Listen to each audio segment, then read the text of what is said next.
Am I ever going to be judged for participation? I'm so glad you asked that question. Getting scored on your participation in class might not make sense to you today, but I can tell you that in the future, things that you do will always be a part of a team, especially at NASA. Active participation and being able to communicate your ideas is incredibly important for being successful in the workplace. At NASA, we rely on the participation of every member of our workforce to make our mission successful. The creativity and innovation of this agency is fueled by individuals who contribute their unique perspectives and aren't afraid to speak up. So yes, actively participating is one of those skills you gain through classroom participation that will truly benefit you for years to come. When am I ever going to need to use these history lessons? At NASA, history is really important to us. For example, we're applying lessons learned from the past Apollo moon missions to help us prepare for the Artemis missions going back to the moon and beyond. In my job, I rely on the lessons learned from past robotic missions to help us fix satellites and collect samples in space. History isn't just about memorizing dates and names. It's about learning from the past and using that knowledge to make the best decisions for the future. When am I ever going to need to use physics, chemistry, math? You can use chemistry to bake a cake or to make new medicines that can help people.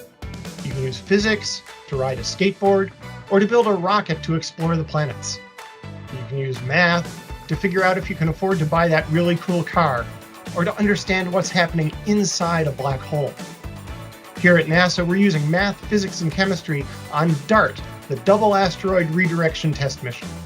On September 26th, the DART spacecraft will deliberately crash into the asteroid Dimorphos at a speed of 15,000 miles an hour, changing the asteroid's motion in space.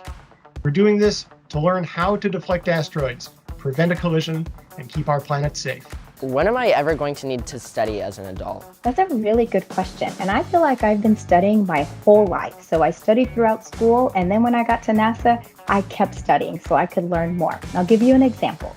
When I was going to school, I studied engineering, and then when I got to graduate school, I changed over to science, and I became an expert in the skeletal system and got my PhD in what happens to bones when we go out into space.